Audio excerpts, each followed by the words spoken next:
यहाँ तक तो ठीक है कि भाई आर्मी ने ये कहा कि अपने लोगों पे हम गोली नहीं चलाएंगे, बहुत बढ़िया है। लेकिन जैसा आपने कहा कि भैया आपकी जो ड्यूटी थी उसको तो आपको निभाना चाहिए था। लेकिन हुआ क्या, एक रिपोर्ट आई है कि उन्होंने बीती रात, जिस दिन ये घटनाक्रम हुआ उसके पहली रात को उन्होंने ये डिसाइड किया था कि हम इंटरवेन नहीं करेंगे। लेकिन मैं समझता हूं कि हुआ क्या है, जिस सच से अपने आप को शेख हसीना ने देखने से इनकार किया, न देख सकी, उस सच को वहां पे आर्मी के लोगों ने देखा। तो उन लोगों ने अपने फ्यूचर को सिक्योर करने के लिए उन्होंने किनारा कट लेना ज्यादा उचित समझा। और ऐसे भी विजुअल्स आए हैं जिसमें शेख मुजीब के पोस्टर्स को आर्मी के जवान भी टीयर डाउन कर रहे हैं। तो मैं समझता हूं कि आर्मी के जो वहाँ का लीडरशिप है, और खबर भी आई थी, कुछ जर्नलों ने कहा था कि भाई ये ठीक नहीं है कि आप इंटरवेन करें, लोगों को मारें।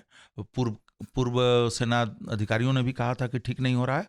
तो मुझे लगता है कि सेना जो कि वहाँ की एक बहुत सेना की जो लीडरशिप है वो बंगाली समाज की एलिट हिस्से का वो है।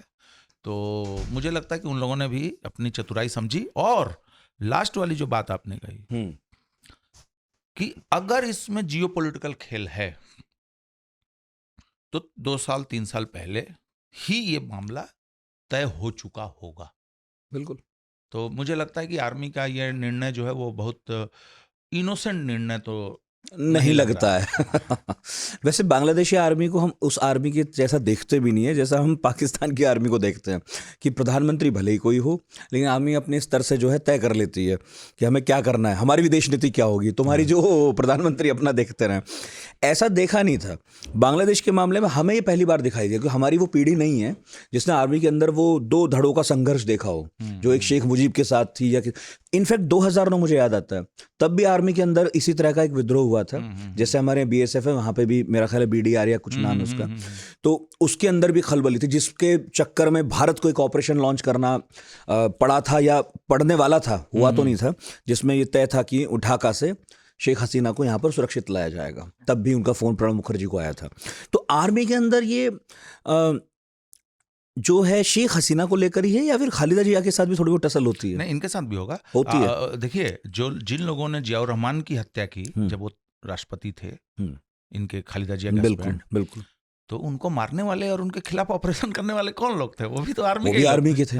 तो आर्मी भी डिवाइडेड है। और जनरल इरशाद ने जो शासन किया, और उनके शासन के दौरान खालिदा जिया और इन दोनों शेख हसीना के साथ जो कुछ भी हुआ वो भी मिलिट्री से ही थे, और वो अभी भी उनकी पार्टी है। और बाद में उन्होंने संसदीय राजनीति में प्रवेश किया।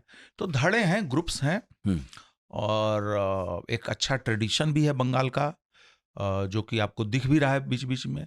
एक बुरा ट्रेडिशन भी है हिंसा का, और वो ऊपर से साउथ एशियन कर्स जो है कि यहाँ पे कोई देश जो है ठीक से कुछ समय के लिए स्थिरता के साथ आगे नहीं बढ़ सकता, कुछ ना कुछ कहीं ना कहीं लफड़ा हो जाए। बर्मा में देखिए, श्रीलंका में देखिए, आपको सबको अरे भाई ऑर्गेनिक खेती हो रही है, अरे टूरिज्म बढ़ रहा है, ये हो रहा अचानक एक दिन राष्ट्रपति भवन में जनता घुस जाती है।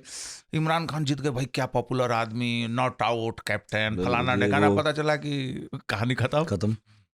बिल्कुल, हारती हुई बाजी जीतने वाला एकदम से। और आपने एक और चीज देखी पाकिस्तान में कि आर्मी के ठिकानों पे और अफसरों के घरों पे पंजाब के गवर्नर के घर पे हमले हुए, जो पीछे कुछ दिन पहले जो हुआ था। उसमें एक घर तो वो था जिसमें जो जिन्ना का था, उसमें जिन्ना रहे नहीं थे, लेकिन वहां भी बिल्कुल यही सीन में देख रहा था कि लोग ऐसे घुसे, वहां से बत्तखें और बकरी ले गए।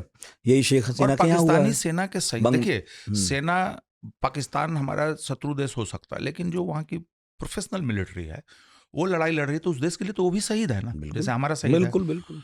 तो आप उसके कब्र को जाके उसके मेमोरियल को कैसे तोड़ सकते हैं? और उस दौरान ये भी जैसे अभी हम बांग्लादेश में होता हुआ देख रहे हैं। पहली बार आर्मी को सीधा टक्कर आवाम दे रही थी।